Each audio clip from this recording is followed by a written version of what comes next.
Y bueno, ya me desocupé. Al fin puedo darme gusto hablando de esta serie.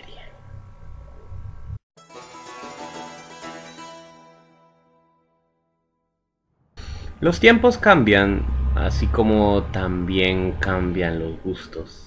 Y aunque negándonos a admitirlo hasta el final, nosotros también cambiamos.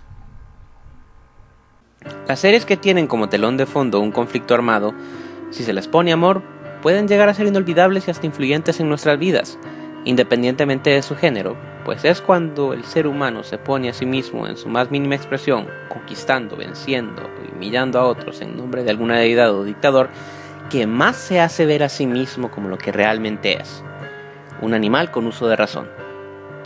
Pero no voy a ser predeciblemente cuadriculado diciendo que tras una guerra no hay mentes brillantes también, con visión y astucia infinita capaz de dominar y decidir el destino de millones y hasta cientos de millones de vidas. Y es aquí cuando descubrimos que hasta para hacer la guerra hay que ser intelectual, aunque sea solo en parte, pues si bien las guerras son, como dije, para conquistar, vencer y humillar a otros, las guerras también son, precisamente, para evitar ser conquistados, vencidos y humillados también, llegando al interminable debate de que la guerra, por odiada que sea, es un mal necesario y bla bla bla, las de nunca acabar. Lo cierto es que, nos aterre o la ansiemos, la guerra está a la vuelta de la esquina, esperándonos como asesino al acecho, y es en ceder o resistirnos a ella que yace uno de los dilemas más atractivos con los que me haya topado en la historia de la humanidad a mi edad. Así decidamos hacer la guerra o la paz, la decisión en sí misma no determinará cuán buenos o malos somos. No somos matemáticas. No existe una respuesta correcta como tal, sino solo su idea basada en conceptos abstractos como la moral y la ética. Y eso es lo que nos hizo, hace y hará tan fascinantes como terroríficos.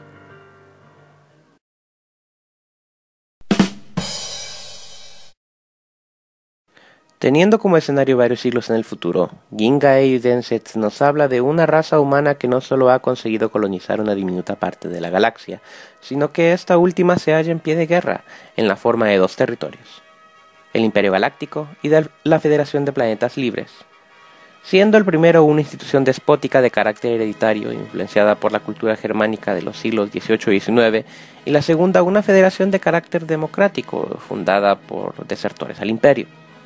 También tiene vital importancia la trama a los asuntos del planeta Fesan, que es neutral en este conflicto, con tendencias a servir al imperio, eso sí, y cuya posición estratégica entre ambas superpotencias galácticas define el comercio y la diplomacia entre las dos. La trama de esta historia inicia durante el desarrollo de la guerra que el imperio y la alianza han librado desde que la segunda osara independizarse con éxito de la primera, siendo tanto una vergüenza militar como una amenaza para los intereses monárquicos. La guerra, en teoría, es un estira y encoge definido por la brillantez militar de ciertos hombres en las filas de ambos ejércitos, así como también por la sucesión de conflictos internos que definirán el posterior poderío o debilidad de las potencias.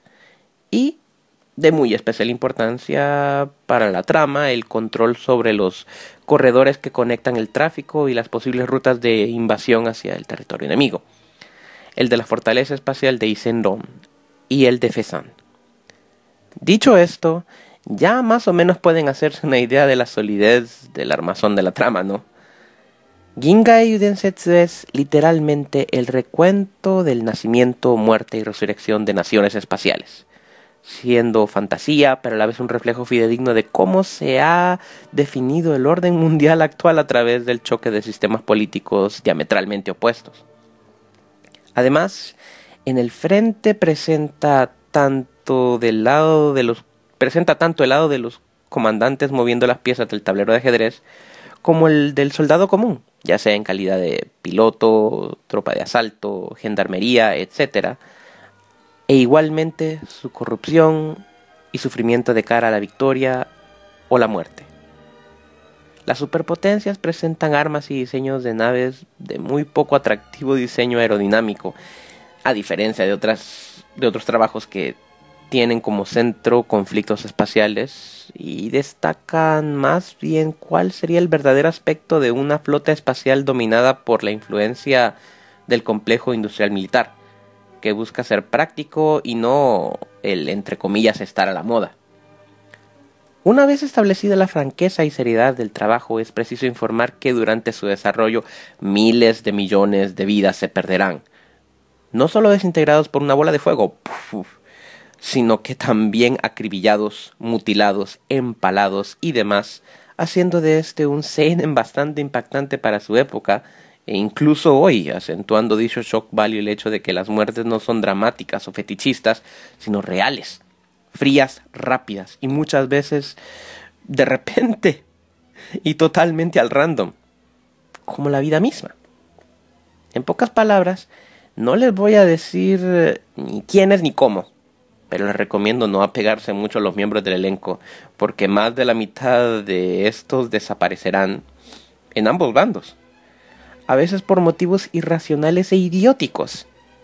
Y qué bueno que así sea, pues las guerras en sí mismas, en su punto más álgido, son precisamente irracionales e idióticas.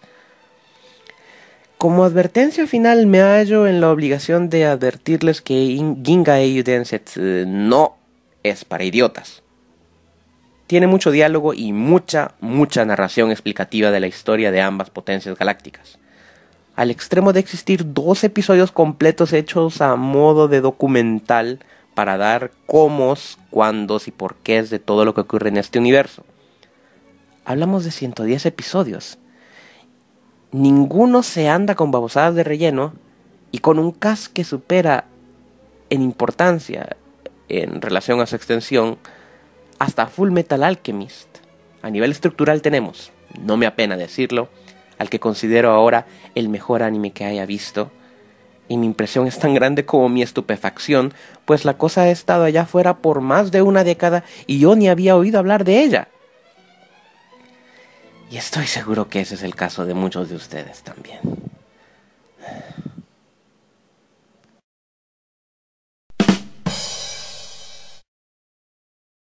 El reparto, como dije antes, es realmente numeroso. Y en el caso de esta cosa, a mucho orgullo, a diferencia de trabajos muy inferiores como Negima y School Rumble, en cuyo caso entre más son peor, pues acá no existe personaje significante, así se trate de la servidumbre.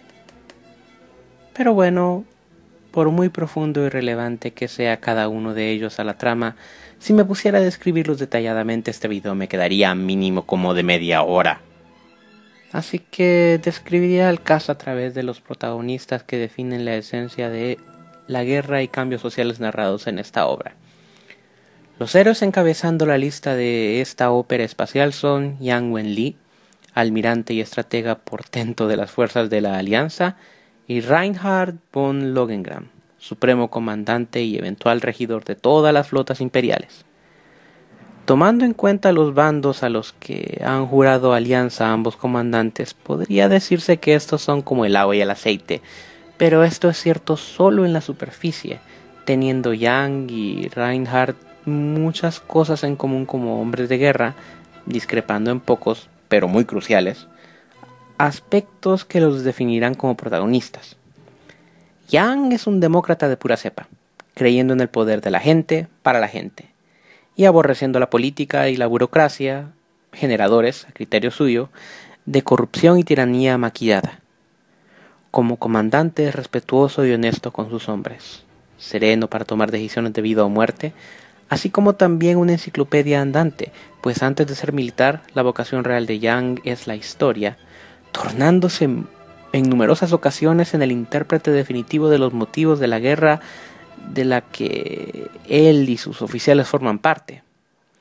Como ente social, Yang es verdaderamente raro, dándole largas a asuntos triviales en varias ocasiones y decidioso de la formalidad, los discursos y la fama. Pero esto se debe a que es demasiado honesto para su bien, y lo que le falta en sociabilización lo supera con creces como planificador y conductor de tácticas y estrategias, convirtiéndose en el mejor oficial de este universo. y de paso en un comandante al que me honraría mucho servir en la vida real. Además, Yang es bueno haciendo amigos con quienes llegan a entenderlo, y liderando esta lista se halla su pupilo y mano derecha Julian Mintz, cuya admiración por el almirante va en paralelo con su simpatía por este como hombre. Reinhardt es, por otro lado, un menjurje de varias cualidades. Aunque a nivel comparativo Yang es el mejor de los dos en el campo de batalla, Reinhardt es un personaje muy carismático y ambicioso, y a diferencia del comandante estrella de la Alianza, si bien es simpatizante de la reforma en el Imperio, deseando sacarlo del despotismo del que ha adolecido por siglos por culpa de lo vetusto e incompetente de la nobleza, prefiere tomar al toro por los cuernos, haciéndose cargo de todo él mismo, pues si no es uno mismo nada se hace bien. Reinhardt ciertamente excede como comandante en jefe, pero no supera a Yang en momentos cruciales, pues este sabe mantener la compostura sin ser presa de emociones base. No obstante, Reinhardt es un lingote de oro, y él lo sabe, así como las cosas que es capaz de obtener con este don, inspirando a sus hombres a morir por él a través de un solapado culto a la personalidad. Ahora bien, como personaje, Reinhardt es complejo. Es interesante verlo ser estudiado tanto como militar, como noble, como persona. Y aunque no simpatice con su visión de mundo para nada, y tenga instantes en los que hasta me caiga mal, pues soy republicano y aborrezco las monarquías, como creador admito que es un antihéroe trágico, víctima de su propia ambición, y que vale la pena explorar, basada dicha complejidad en la estrecha relación que guarda con su hermana mayor, Anne Rose, su mejor amigo y el noble y humilde comandante Kirchherais, y su futura esposa Hildegard. Ahora bien, sé que hay docenas de personajes más que me he tragado y de los que quisieran que hablara, pero créanme, solo con saber de estos dos grandes colosos del espacio, ya saben más del 60% de lo que deben saber de esta obra.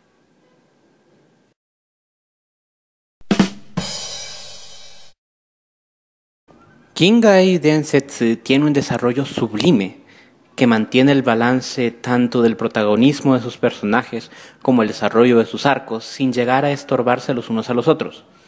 Yang y Reinhardt no pasan peleándose una y otra vez a lo pendejo y tienen instantes en los que deben lidiar con los conflictos internos en sus propios territorios, como golpes de estado, motines, secesiones, etc., llevándolos los resultados de estos a convergir en el campo de batalla eventualmente.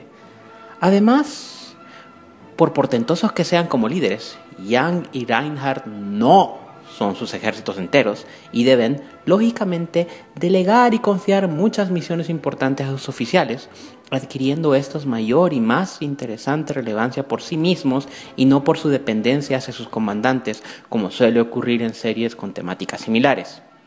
La historia está muy bien presentada en cuanto a su desarrollo general e individual, y ciertamente se puede decir al final que pudimos contemplar un proceso de maduración hecho y derecho, tanto para con la historia como para con aquellos que la movieron y caracterizaron.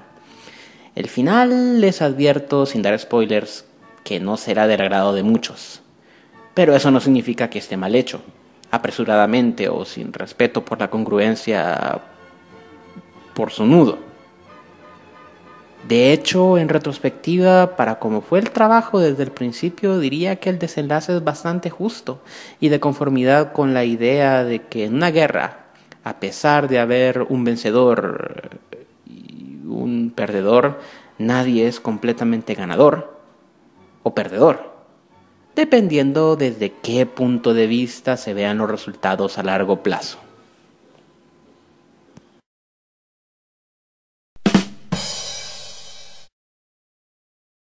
Kingai Densetsu sería, a mi ver, perfecta, si no fuera por un detalle con el que jamás pude estar de acuerdo, sin importar cuánto respeto y afecto llegara a sentir por su legado.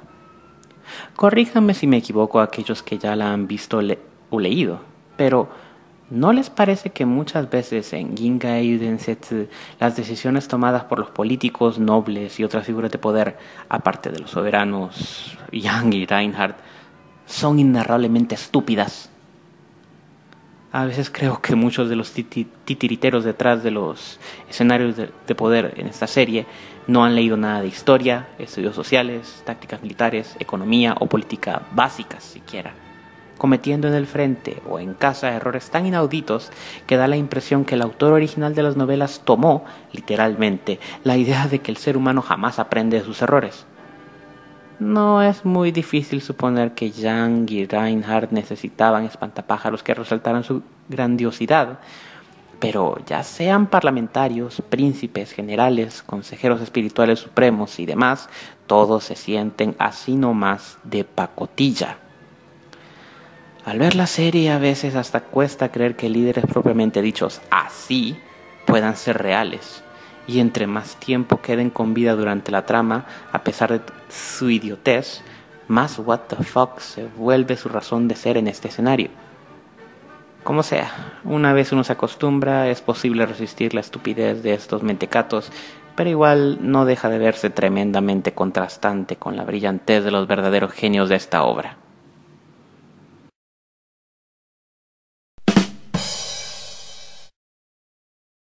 Increíble, pero esta cosa prueba que el anime puede ser un producto artístico hecho tanto para la entretención como para la ilustración de su público. Tiene acción, drama humano, romance, tragedia y es, de forma no oficial, una especie de realpolitik para principiantes, sobresaliendo en todos y cada uno de estos departamentos. Es un pecado que no se sepa más de ella. Y es un pecado aún más grande que teniendo perfectamente la opción de deleitarnos con una obra maestra como esta, decidamos ponernos a ver Kill la Kill. ¿La recomiendo? Habiéndose llegado a convertir en el mejor anime que he visto en mi vida, decir que la recomiendo es una ofensa. Así que prefiero decir que se hagan un favor. Dejen de ver lo que sea que estén viendo, literalmente lo que sea, y le den una oportunidad a Ginga Eiyu Densetsu. ¿Está entre mis favoritas en alguna categoría? Yang Wen-li es mi nuevo héroe número 1. Y así como me gustaría ser como Duke Togo en plan de antihéroe, Yang Wen-li es la clase de héroe que aspiraría a llegar a ser algún día. Aunque solo se trate de un bonito sueño. Reinhardt merece también estar un puesto entre mis mejores antihéroes. Y aunque no lo pondría en primer lugar, ciertamente estaría entre los primeros 5 junto al mismísimo Light Yagami. Además, la serie en sí misma no solo es la mejor que haya visto, sino también la mejor entre las obras que tendría por infravaloradas. Pues ni yo me perdono no haber visto Ginga Eiyu Densetsu sino hasta este año. ¿La volvería a ver? Sí, sí y sí. De hecho, junto a Bakano y a Another, es uno de esos pocos animes cuya entrega literaria original me fascinaría leer. Para cerrar esta muy complaciente reseña, repito, si alguien les dice que vean Kill la Kill juntos, tómenlos muy amablemente de la mano, siéntenlos frente a un monitor o tele y háganlos ver Ginga Eiyu Densetsu. Será una obra de caridad que se les agradecerá siempre.